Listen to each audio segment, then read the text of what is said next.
श्री शिवाय नमस्तु भयम। दोस्तों, जैसा कि आप सभी लोग जानते हैं कि 14 जनवरी 2026 यानी बुधवार को पड़ रही है षटतिला एकादशी व्रत और मकर संक्रांति। और दोस्तों, यह वह तिथि है जो माघ माह में पड़ने वाली सबसे बड़ी तिथि षटतिला एकादशी व्रत है और इसका बहुत ही बड़ा और विशेष महत्व होता है। अगर कभी भी मौका लग जाए तो आप लोगों को पीपल के पत्ते पर राम लिखकर बहुत छोटा सा उपाय करना है।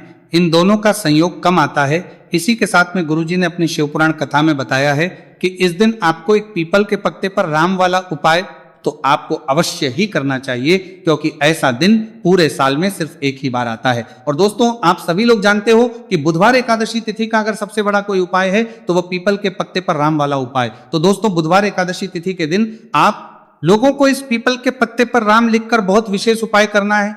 बहुत सारे लोग होंगे जिन लोगों ने इस उपाय को ना किया हो, मतलब पूरा साल निकल गया, उन्होंने किसी भी दिन इस पीपल के पत्ते पर राम वाला उपाय को ना किया हो। पर दोस्तों, आपके पास एक आखिरी मौका बचा हुआ है, जो कि 14 जनवरी 2026 बुधवार एकादशी तिथि के दिन है। इस दिन आप लोगों को इस वाले उपाय को जरूर कर लेना है। भले ही आपने पूरे साल भर इस उपाय को ना किया हो, पर अगर आपने इस माघ माह के बुधवार एकादशी तिथि के दिन अगर इस वाले उपाय को कर लिया तो आपको इस उपाय को करने का बहुत फल मिलेगा, जिसकी आपने कभी कल्पना भी नहीं करी होगी। इसीलिए आप लोग इस वाले उपाय को एक बार जरूर कर लेना है, ताकि आप लोगों के हाथ से यह मौका ना जा सके और आपको इस उपाय को करने का फल मिल सके। दोस्तों, ये उपाय पंडित जी ने अपनी अभी की ही श्री शिव महापुराण की कथा में बताया है, जिस उपाय को आज हम आपको बहुत अच्छे से वाले हैं। इस वीडियो को देखने के बाद इस उपाय को समझाने के लिए आपको कोई और वीडियो को देखने की जरूरत नहीं पड़ेगी। तो चलिए दोस्तों, उपाय को शुरू करते हैं। देखिए, इस माघ माह के बुधवार एकादशी तिथि के दिन ये इतना खास होता है, इतना महत्वपूर्ण होता है। देखा गया है कभी कभी बड़े बड़े पूजा पाठ अनुष्ठान से जो मनोकामना पूर्ण नहीं होते, वहां माघ माह के बुधवार एकादशी तिथि के दिन एक छोटे से उपाय करने से ही आपकी मनोकामना पूर्ण हो जाती है। और बहुत सारे लोगों ने इस उपाय को किया भी है और उनको इस उपाय को फल भी जरूर मिला है। अगर आप लोग भी इस उपाय को करना चाहते हैं तो आप इस उपाय को पहले अच्छे से समझ लेना, सुन लेना, उसके बाद करना। आपको इस उपाय का फल जरूर मिलेगा। और इस उपाय को कर लेने से आपके घर में चाहे किसी भी प्रकार की दुख और समस्या क्यों ना चल रही हो, आपको उसका कारण भी नहीं पता है कि भाई ये समस्या किस कारण से चल रही है। उसका कुछ भी कारण हो सकता है, जैसे पितृदोष हो सकता है या किसी भी तरह का मंगल दोष भी हो सकता है। तो इस दिन आप लोगों को का उपाय कर लेना है। ये एक ऐसा उपाय है जिस उपाय को अगर किसी विशेष दिन पर किया जाए तो भाई उस विशेष दिन का जो है वो तो हमें मिलता ही मिलता है, पर हमने उस दिन पर इस उपाय को किया है तो हमें उससे भी बड़ा फल मिलता है, और फल बहुत जल्दी मिलता है, क्योंकि आप इस उपाय को बहुत ही बड़े और विशेष दिन पर कर रहे हैं। तो चलिए अब उपाय के बारे में बात करते हैं, लेकिन उससे पहले आप लोगों की बात करना तो ये जानना आवश्यक है कि आखिर ये उपाय किस समय करना है, किसको करना है, कैसे करना है। तो चलिए हम आगे आपको वीडियो में एक एक करके बता देते हैं। लेकिन उससे पहले अगर आप लोग हमारे चैनल पर पहली बार आए हैं या फिर मेरी आवाज आज पहली बार सुन रहे हैं तो हमारे चैनल को सब्सक्राइब जरूर कर लेना और इस वीडियो को लाइक करके कमेंट बॉक्स में श्री शिवाय नमस्तु भयम ओम नमः शिवाय जरूर टाइप कर देना। तो दोस्तों, इस पीपल के पत्ते पर राम वाला उपाय को हमें इस बुधवार एकादशी तिथि के दिन कैसे करना है, किसको करना है, किस समय करना है और कहां पर करना है, ये सारे सवालों के जवाब आपको इस वीडियो में मिल जाएंगे। और जो ये वीडियो देखिएगा भाई, उसको पीपल के पत्ते पर राम वाला उपाय जरूर करना चाहिए, क्योंकि इस दिन पीपल के पत्ते का भी बहुत ही बड़ा और विशेष महत्व होता है। आ जाए पीपल के पत्ते पर राम वाला उपाय की तो ये सोने पर सुहागा वाली बात हो जाती है, और ये एक बहुत ही बड़ा उपाय हो जाता है इस बुधवार एकादशी तिथि का। तो अब दोस्तों, इस पीपल के पत्ते पर राम वाला उपाय को आखिर करना किसको है, सबसे पहले हम लोग वो बात जान लेते हैं। तो देखो, घर की जो बड़ी माताएं बहनें होती हैं, उन माताओं बहनों में से कोई भी एक बड़ी माता बहन इस वाले उपाय को कर सकती है। और दोस्तों, अगर आप चाहे तो अपने घर में से सभी सदस्यों को भी इस उपाय को करवा सकते हैं। अगर किस व्यक्ति की खुद की कोई मनोकामना है, खुद की कोई दुख और परेशानी है जो कि वो अपने लिए ही करना चाहता है इस वाले उपाय को, तो वो खुद अपने लिए भी कर सकता है। बाकी अगर कोई घर में से ऐसा है जो कि अपने पूरे घर परिवार की सुख और शांति के लिए ये वाला उपाय करना चाहता है, तो भाई वो भी कर सकता है, उसमें भी कोई दिक्कत वाली बात नहीं है। कहने का मतलब यह है कि इस उपाय को हर एक सदस्य भी कर सकता है और पूरे घर परिवार के सदस्य के लिए घर की बड़ी माताओं बहनों में से कोई एक माता बहन भी कर सकती है। माताएं बहनें अगर उपस्थित ना हो या वो ये वाला उपाय ना कर पा रही हो तो फिर घर का कोई बड़ा सदस्य भी इस पीपल के पत्ते पर राम वाला उपाय को कर सकता है। चाहे फिर वो पुरुष ही क्यों ना हो, उसमें कोई भी दिक्कत वाली बात नहीं है। उसके बाद में दोस्तों जो अगला प्रश्न निकल कर आता है वो ये आता है इस उपाय को लेकर के, आखिर इस उपाय को हमें किस समय करना है, सुबह के समय करना है कि शाम के समय करना है। तो देखो इस वाले उपाय को आप लोग सुबह के समय भी कर सकते हो और शाम के समय प्रदोष काल में भी कर सकते हो। अब अगर आप पूछो कि भाई सबसे उत्तम समय कौन रहेगा इस पीपल के पत्ते पर राम वाला उपाय को करने का, तो हम आपसे बस यही कहेंगे कि इस उपाय को आप सुबह के समय करेंगे तो ज्यादा बेहतर होगा। बाकी अगर प्रदोष काल शाम के समय भी करेंगे तो भी अच्छा होगा, उसमें कोई भी दिक्कत वाली बात नहीं है। तो अब दोस्तों जो अगली सबसे बड़ी और महत्वपूर्ण बात आती है वो ये आती है कि सुबह अगर हम उपाय को करेंगे तो हमें कितने बजे से लेकर कितने बजे तक के बीच करना है, और शाम के समय प्रदोष काल में करेंगे तो हमें कितने बजे से लेकर कितने बजे के बीच में करना है। तो देखो सुबह जितनी जल्दी हो सके आप उपाय को करने की कोशिश करना। बाकी अगर किसी कारणवश लेट भी हो जाओ, थोड़ी देर भी हो आए, तो 10 या 11 बजे तक भी आप उपाय कर लेना पर 12 बजे से ज्यादा देरी ना हो, ठीक है, इस बात का ध्यान रखना। उसके बाद में दोस्तों अगर शाम के समय प्रदोष काल की बात करें, प्रदोष काल जो समय है होता है वह शाम के 6 बजे से शुरू हो जाता है। मतलब शाम के 6 बजे से लेकर 7 बजे के बीच का जो समय होता है यह समय प्रदोष काल का समय होता है। तो आप इस उपाय को 7 या 8 बजे के बीच में भी कर सकते हैं। बहुत 7 हो मतलब शाम के 6 बजे से रात 8 बजे के बीच में आप कभी भी इस वाले उपाय को कर सकते हो, उसमें कोई भी दिक्कत वाली बात नहीं है। हमें किसी भी दिन आपको पीपल के पत्ते पर लिखकर बहुत छोटा सा उपाय करना है। ऐसा समझ लीजिए जितने भी आपके शत्रु की जुबान के पत्ते पर है, जो भी आपके विरोधी है, दुश्मन है, जो आपको हर तरफ से परेशान कर रहे हैं, अब उन शत्रुओं की अकड़ निकलेगी। शत्रु का किया कराया भी तुरंत हट जाएगा जब माघ माह में आप इस छोटे से उपाय को करेंगे। तो देखिए आज की वीडियो विशेषकर उन लोगों के लिए ही है जो अपने जीवन में शत्रुओं से और दुश्मन से बहुत परेशान हो चुके हैं। देखिए जगत के पालनहार श्री हरि विष्णु जी का हम बुधवार एकादशी तिथि के दिन पूजन करते हैं और उनसे जुड़े हुए उपाय करते हैं। साथ ही साथ आपको बता दे कि माघ माह में संकट मोचन हनुमान जी का पूजन करने से और उनसे जुड़े हुए कुछ उपाय करने से जीवन के बड़े से बड़े कष्ट भी क्षण भर में दूर हो जाते हैं। तब बहुत कम समय में आपके शत्रु और आपके विरोधी आपके जीवन से दूर हो जाएंगे। आपके दुश्मन लाख कोशिश के बाद भी आपका बाल भी बांका नहीं कर पाएंगे अगर आप माघ माह में इस छोटे से उपाय को कर लेते हैं। अब देखिए आज का जो समय है यह कलयुग का समय है और कलयुग के एकमात्र देवता जो अपने भक्तों के जीवन से सारे कष्टों को दूर कर देते हैं वह स्वयं है संकट मोचन हनुमान जी। और संकट मोचन हनुमान जी का पूजन अगर आप माघ माह में करते हैं और उनसे जुड़ा हुआ ये छोटा सा उपाय अगर आप माघ माह में किसी भी दिन कर लेते हैं तो ऐसा समझ लीजिए आपके जो शत्रु, आपके जो विरोधी, आपके जो दुश्मन हैं, ये किसी भी तरह से आपको परेशान करने का प्रयास कर लें, आपका बाल भी बांका नहीं कर पाएंगे। दूसरी चीज, अगर आपके शत्रु ने आपके ऊपर कोई भी तंत्र मंत्र करवा रखा है, कोई भी जादू टोना, कोई भी ब्लैक मैजिक आपके ऊपर करवा दिया है या करवाने का प्रयास कर रहे हैं, ऐसा समझ लीजिए वो क्या कराया आप तक पहुंचेगा ही नहीं। और अगर आप तक पहुंच गया है कोई भी ब्लैक मैजिक तुरंत हट जाएगा जब आप इस छोटे से उपाय को माघ माह में करेंगे। देखिए उपाय छोटा लेकिन बहुत महादिव्य चमत्कारी है।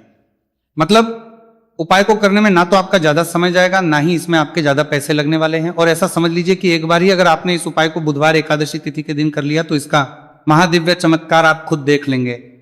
तो माँ लक्ष्मी की आपको और विशेष कृपा मिलती है।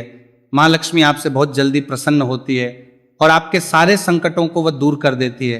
तो पीपल के पत्ते में और पीपल के पेड़ में होता है देवी देवताओं का वास। पीपल के पेड़ में श्री हरि विष्णु साक्षात माँ लक्ष्मी वास करती है।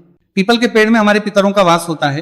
पीपल का जो पेड़ होता है इसका पूजन करने से शनिदेव की कृपा, उनका आशीर्वाद मिलता है। और पीपल का पत्ता जो है इसका उपाय माघ माह में करने से व्यक्ति के जीवन से बड़े संकट और कष्ट दूर हो जाते हैं, जिसमें कि शत्रु और आपके दुश्मन जो हैं ये पूरी तरह परास्त हो जाएंगे और कभी भी आपका कुछ नहीं बिगाड़ पाएंगे। अगर ये उपाय आप करते हैं तो देखिए ये उपाय स्त्रियां भी कर सकती हैं, पुरुष भी कर सकते हैं, किसी भी दिन आप इस उपाय को कर सकते हैं। इसमें दिन आपको नहीं देखना है कि किस दिन करें, जिस दिन आप चाहें उस दिन इस उपाय को आप कर सकते हैं। तो बुधवार एकादशी तिथि के दिन आपको पीपल का पत्ता तोड़ना नहीं है, उससे एक दिन पहले ही तोड़कर आप पीपल का पत्ता ले आए या गिरा हुआ जो पत्ता होता है पीपल का वो आप ले लें। बस इस चीज का आपको ध्यान रखना है कि बुधवार एकादशी तिथि के दिन पीपल के पेड़ से कोई भी पत्ता हम नहीं तोड़ते हैं। इस चीज का आपको विशेष ध्यान रखना है। तो आपको लेना है का एक पत्ता और शुद्ध जल से उसे साफ कर लेंगे। अगर पीपल के पत्ते पर हो तो वो हट जाए, फिर गंगा जल का थोड़ा सा छिड़काव यानी थोड़ी सी छींटे आपको इस पीपल के पत्ते पर मारनी है और इस पीपल के पत्ते को फिर कपड़े से पोंछकर आपको साफ कर लेना है, बिल्कुल सूखा लेना है। अब आपको लेना है थोड़ा सा सिंदूर जो केसरिया वाला सिंदूर आता है जो हम संकट मोचन हनुमान जी को चढ़ाते हैं, वो केसरिया सिंदूर आपको लेना है। थोड़ा सा जल डाल से गिला कर लेंगे और इसी सिंदूर से इस पीपल के पत्ते पर आपको भगवान राम का नाम लिखना है। आप किससे लिखेंगे? माचिस की तीली ले सकते हैं, उसे लिख सकते हैं। किसी भी तरह से आपको भगवान राम का नाम इस पीपल के पत्ते पर लिखना है। लिख लिया।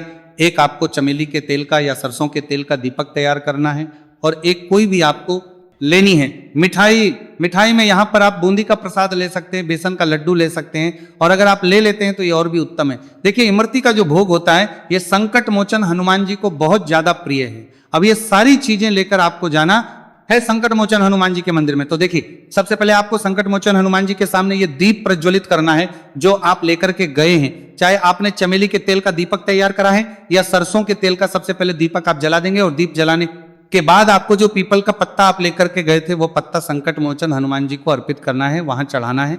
और जो भी भोग में आप लेकर के गए हैं, चाहे आपने बेसन के लड्डू लिए, बूंदी का प्रसाद लिया या फिर इमरती, जो भी कुछ आपने लिया है उसका भोग लगाना है और संकट मोचन हनुमान जी से आपको प्रार्थना करनी है कि हे जगत का कल्याण करने वाले संकट मोचन हनुमान जी, संकटों को हरने वाले, मेरे जीवन से शत्रु और दुश्मनों को भी दूर कर शत्रु का कल्याण करने वाले संकट मोचन हनुमान जी से चार कर दीजिए, या कराया तंत्र मंत्र सब कुछ हट जाए, ऐसी कृपा मुझ पर कीजिए।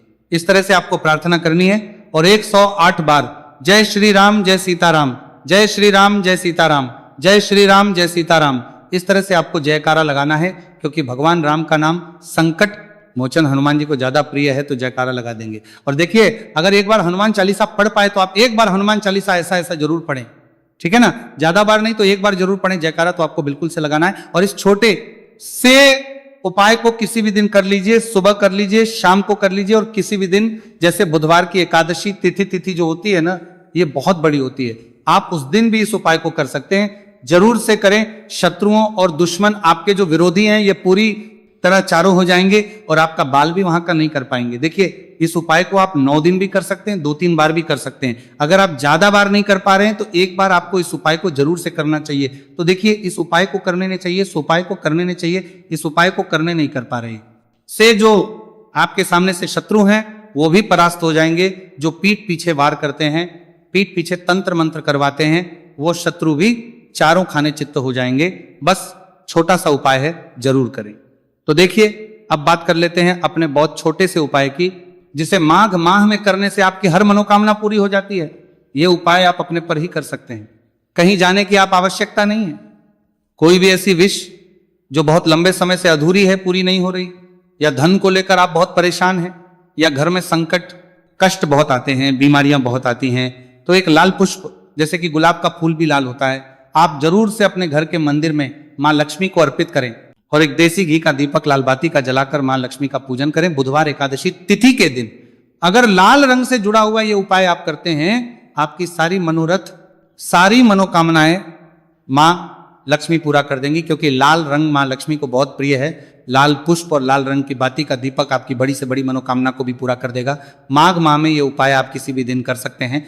दूसरे उपाय की हल्दी वाला जल आपको अपने घर में किस जगह पर डालना है और उपाय कैसे करना है, और कैसे ये हल्दी वाला जल माघ माह का बुधवार एकादशी तिथि के दिन आप अपने घर में डालते हैं, उपाय को करते हैं, तो सीधे सीधे मां लक्ष्मी आपसे प्रसन्न होकर आप आती हैं और श्री हरि विष्णु के साथ आती है। स्थिर लक्ष्मी का आपके घर में वास होता है। कहने का मतलब है कि फिर कभी भी महालक्ष्मी आपके घर को छोड़कर नहीं जाती है। जो लोग कहते हैं कि हमारे घर में धन तो आता है लेकिन चला जाता है लेकिन फिजूल खर्ची बहुत है, धन तो घर में आता है लेकिन तिजोरी कभी धन से भरी नहीं रहती है, खाली हो जाती है, तो 90% लोग ऐसे होते हैं जिनके जीवन में ये समस्या होती है कि हमारे घर में स्थिर लक्ष्मी का वास नहीं। देखिए, हम सभी चाहते हैं ना कि माँ लक्ष्मी और श्री हरि विष्णु हमेशा हमारे घर में रहे, उनका आशीर्वाद बना रहे, हम हमारे जीवन के जितने भी दुख हैं उनका सामना जो है बहुत आसानी से कर सकें। देखिए, जब व्यक्ति के पास पैसा नहीं होता है ना, तो वो बहुत सारे कष्ट दुख उसके जीवन में जब आते हैं उनका सामना भी नहीं कर पाते, और जब उसका आर्थिक पक्ष मजबूत होता है तो बहुत सारी समस्याएं उसे अपने जीवन में जो आती है वो छोटी लगती है। लेकिन अगर पैसा भी पास नहीं है तो छोटी छोटी प्रॉब्लम्स और छोटी छोटी चीजें जो हमारे जीवन में आती है वो भी बहुत कर देता है, तो काम करता है बड़ी लगने लगती है। तो आपको करना क्या है, आपको यहां पर लेना है गंगा जल। तो देखिए, पहले तो आपको अपने पूरे घर में गंगा जल का छींटा लगाना है। गंगा जल आपके घर से जितनी भी नेगेटिव एनर्जी होती है उसे बाहर कर देता है। गंगा जल का छिड़काव जब आप करते हैं, उसके बाद कोई पूजा पाठ करते हैं, कोई उपाय करते हैं, वो पूरी तरह से सफल होता है, क्योंकि आपके घर में पॉजिटिव एनर्जी, सकारात्मक ऊर्जा आ जाती है। तो इतना करने के बाद आपको क्या करना है, एक लोटे के अंदर या एक कटोरी किसी भी चीज के अंदर आपको अपने घर का शुद्ध जल लेना है। ले लिया, पीसी हुई हल्दी उसके अंदर मिलानी है। मिला दी जब हल्दी, आपको मिलानी है, ठीक है ना। उस समय आपको श्री हरि विष्णु का ध्यान करना है। श्री हरि विष्णु से प्रार्थना करनी है कि मेरे घर में धन बढ़े और कभी भी मेरे घर की जो सुख समृद्धि है उसमें कमी ना आए, ठीक है ना। जब आप जल मिला लेंगे, उसके बाद आपको तुलसी का एक पत्ता लेना है। तुलसी का पत्ता पहले ही तोड़ ले, बुधवार एकादशी तिथि के दिन भूलकर भी आपको नहीं तोड़ना है तो वाले दिन नहीं तोड़ेंगे, उससे पहले ही तुलसी का पत्ता तोड़कर रख ले। अगर आपके घर में तुलसी का पौधा सूख गया है, नहीं है तो जहां पर भी आपको तुलसी का कोई पत्ता मिल जाए, एक पत्ता आप ले आए, उस तुलसी के पत्ते से आपको अपने पूरे घर में उस हल्दी वाले जल का छींटा लगाना है। सबसे पहले घर के मंदिर में लगाएंगे, फिर जितने भी रूम है, कमरे हैं, वहां पर लगाएंगे, घर के मुख्य द्वार पर लगाएंगे। इस तरह से जब आप उपाय करते हैं तो आपके घर घर में कभी भी धन की कमी नहीं होती है, धन में वृद्धि होती चली जाती है और धन आपका हमेशा बढ़ता है। देखिए, अगर तुलसी का पत्ता आपको नहीं मिलता है, तब आप किसी भी छोटी सी पूजा वगैरह की जो चम्मच होती है उससे भी छिंता लगा सकते हैं। तो देखिए, जब भी आप अपने घर में बुधवार एकादशी तिथि के दिन हल्दी के पानी का छींटा लगाते हैं तो इससे श्री हरि विष्णु मां लक्ष्मी के साथ आपके घर में आते हैं और स्थिर रूप से आते। ये मतलब कभी भी आपके घर को वो छोड़कर नहीं जाते। तो देखिए, हल्दी जो है ये जुड़ी है श्री हरि विष्णु से। आपकी कुंडली में गुरु को मजबूत करती है, आपके जीवन में सुख और सौभाग्य को खींच कर लाती है, धन को लाती है, मां लक्ष्मी को प्रसन्न करती है। जिस तरह से हल्दी खाने का स्वाद बढ़ा देती है, बहुत बड़ी बड़ी बीमारियों को दूर कर देती है, उसी तरह से ये आपके जीवन को भी सुख से भर देती है, अगर के उपाय आप सही तरीके से कर लेते हैं। तो दोस्तों, ये थे पूज्य गुरु जी द्वारा बताए गए कुछ बहुत ही खास उपाय। अगर आपको जानकारी अच्छी लगी हो तो वीडियो लाइक करिएगा। मिलते हैं फिर एक नई वीडियो के साथ। श्री शिवाय नमस्तु भयम।